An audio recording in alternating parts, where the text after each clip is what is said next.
A remarkable equivalency, to be sure. To discuss more of it, Chief White House Correspondent Major Garrett is at the White House and joins us this morning. And Major, we do appreciate it. I want to begin with those remarks that the president seemed to make in defense of Vladimir Putin and the resulting moral equivalency that seemed to be drawn between the United States and Russia. As you saw, Mitch McConnell there, just one of several Republican lawmakers who have since denounced those comments. This seems to be another fight that the president is picking here. What's the political fallout, if nothing else, for a rift between him and GOP leadership? Well, it just deepens the unease that Republicans have about what this president thinks and what he might do in terms of Russia policy. Now, last week, there were some encouraging signs for those Republicans still uncertain where this White House would land in its relationship with Russia when the U.S. ambassador to the United Nations, Nikki Haley, challenged the Russians, condemned what she said was their intentional increase on the fighting in Ukraine, and said you've got to get out of there and stop your meddling in Ukrainian affairs. Republicans said, hey, okay, maybe this administration's taking the Russian threat in Ukraine seriously. But when the President of the United States not only draws this odd and historically warped moral equivalency between the United States and Russia under Vladimir Putin, but in the same breath almost is dismissive about the underlying accusations of murder, jailings, and deeply troubling mistreatment of human rights activists, dissidents, journalists in Russia, that also creates concerns among Republicans. And when you see someone like the Senate Majority Leader Mitch McConnell, who has consistently, Josh, tried to stay away from any direct clashes with President Trump, particularly about his occasionally outrageous statements, Mitch McConnell will almost always say, well, that's something he said. I'm not going to really get involved in that. I'm not going to take this on. I'm going to focus on my business. When he begins to say, this is something I'm going to draw a line about, I'm going to confront the president about, he's indicating, number one, to other rank-and-file Senate Republicans, go ahead, say whatever you need to say whatever is on your mind, giving them license to clash with the White House. And he's also sending a signal. I'm your legislative leader in the Senate. This is making my life more difficult. It's going to make your life more difficult. And that's one of the things that Mitch McConnell does when it comes to this Trump White House. He tried to stay away and was very successful at staying away from direct confrontations because he didn't think there was much percentage in it for him. But when he confronts the White House, what he's signaling is, you're making my life difficult. And when my life's difficult, your life is difficult. And we're seeing these rather reductive instances well, it seems agendas, if nothing else, running headlong into one another between not just the executive and legislative branches, but now the executive and judiciary branches, as the president did again refer to this federal judge as a so-called judge. Obviously, the chaos regarding the executive order and the resulting travel ban has continued here. We also are learning, Major, from the New York Times reporting today that the president will now be read in on executive orders earlier than before. What to make, of nothing else, of the change in protocol here?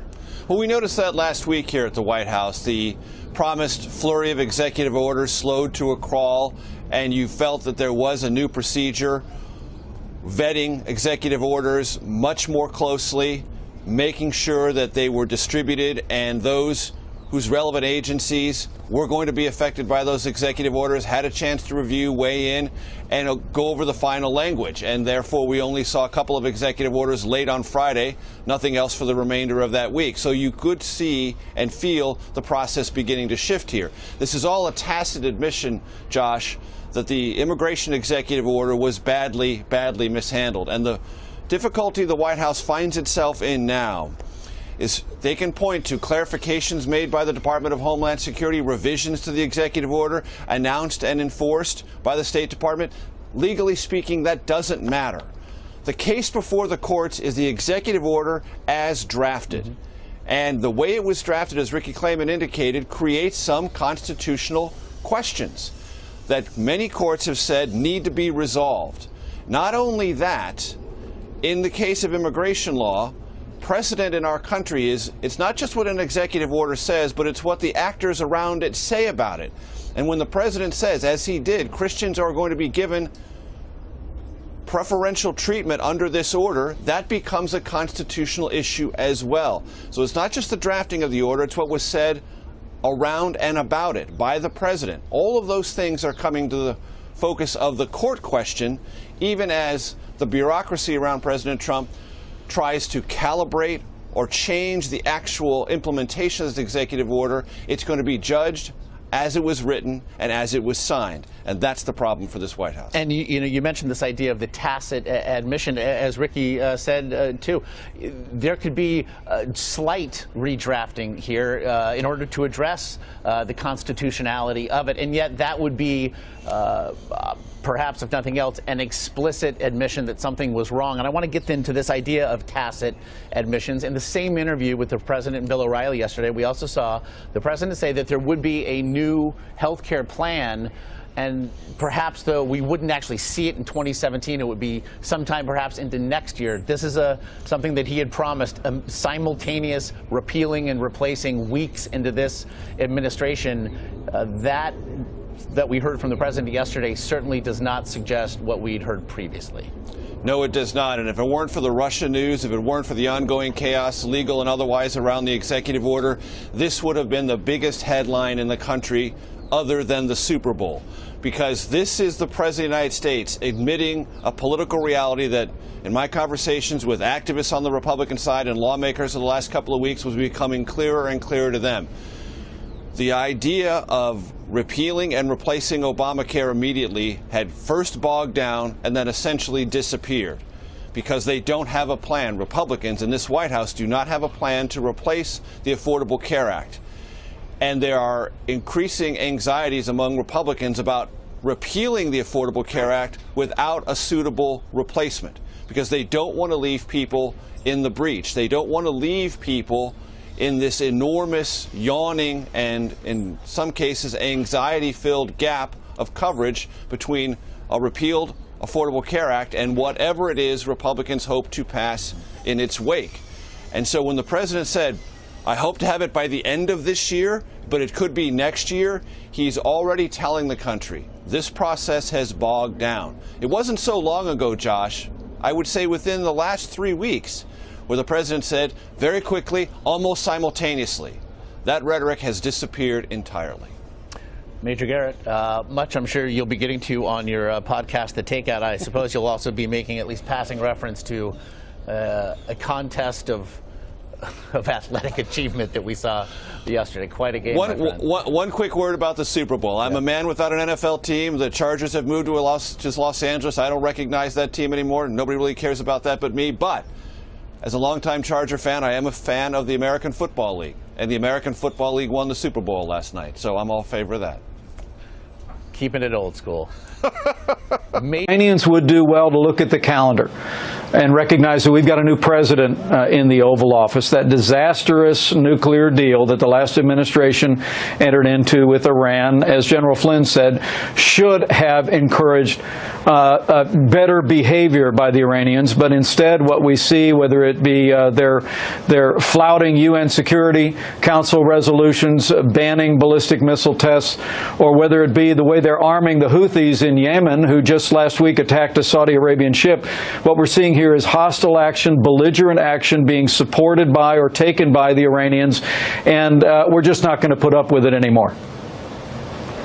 The president issued other orders this week, basically saying that he's going to revisit the Dodd-Frank regulations on the financial sector that were enacted after the 2008 crisis. Isn't this president sending a message to Wall Street that he's going to back off? No, the message that we're sending to Main Street is that we're going to pull back this mountain of red tape that is stifling access to capital and loans, particularly for small businesses across this country, and we're going to get this economy moving again. I got to tell you, both on the campaign trail with the president and since the outset of the administration, in meetings with business leaders and labor leaders, they tell us that in addition to cutting taxes, that rolling back the avalanche of red tape that's that's stifling this economy and, frankly, stifling the availability of loans and financial resources for companies is of paramount importance. And the action the President took this week, surrounded by leaders in the Congress who've been working to reform, if not repeal, Dodd-Frank, is just the beginning of that effort. And we're going to continue to work hard while we protect consumers along the way. We're going to continue to work hard to advance the kind of regulatory reform that'll make resources and loans available for a growing America.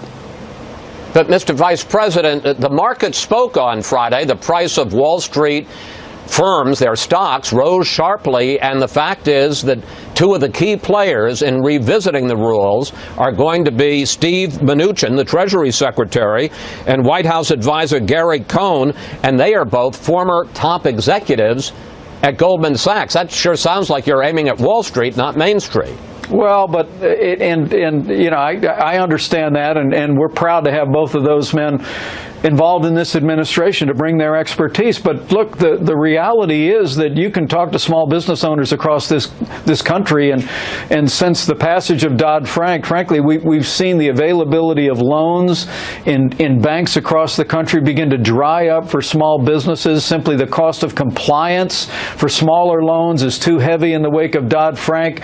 That's what we're hearing from Main Street, and what you saw the President do this week is begin to roll back those regulations, use common sense, and really unleash the kind of resources that are going to make it possible to see small business America and all of business America grow and create jobs. The President, in another action this week, nominated Neil Gorsuch to be his first nominee to the Supreme Court, and he said that if Democrats try to filibuster, Senate Republicans should change the rules so they can confirm him with 51 votes, not 60. Here is the President. We end up with that gridlock. I would say, if you can, Mitch, go nuclear. And yesterday, Mr. Vice President, you said that Gorsuch is going to get an up or down vote, quote, one way or another, which raises the question, is it helpful for one branch of the government to be interfering or poaching somehow on another branch? I mean, is it helpful to set this up as some kind of standoff between the Trump White House and Senate Democrats? You know, over the course of the campaign, President Trump made it clear that he was going to appoint for the vacancy on the Supreme Court a jurist in the tradition of the late and great Justice Antonin Scalia. And in Judge Neil Gorsuch, he's done that. This is someone who is extraordinarily qualified. His academic background is remarkable, from Columbia to Harvard to Oxford. He literally was, 10 years ago, Chris, confirmed unanimously by the United States Senate.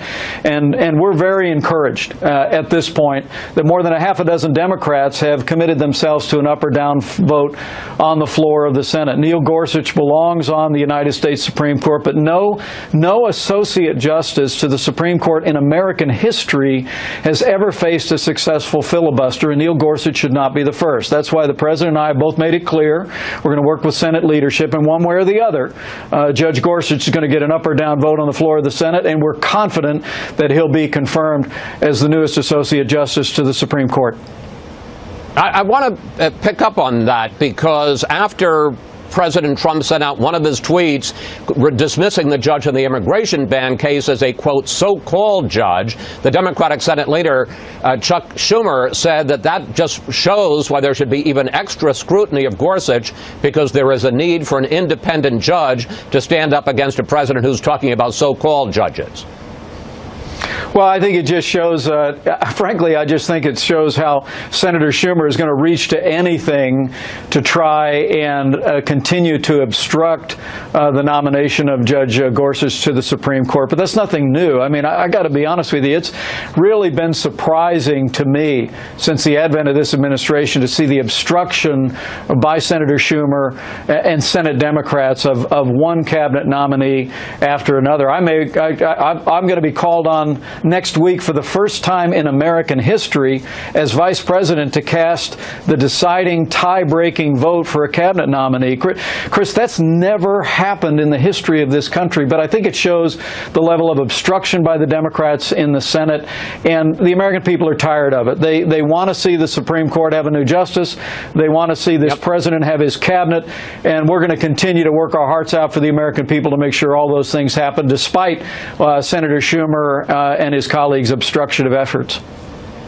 And in 10 seconds, Mr. Vice President, how confident are you that you have the 50 votes so you can cast the tie-breaking vote to put Betsy DeVos in as Education Secretary? 10 seconds. We're very confident that Betsy DeVos is going to be the next Secretary of Education. It'll be my high honor to cast the deciding tie-breaking vote on the floor of the Senate next week.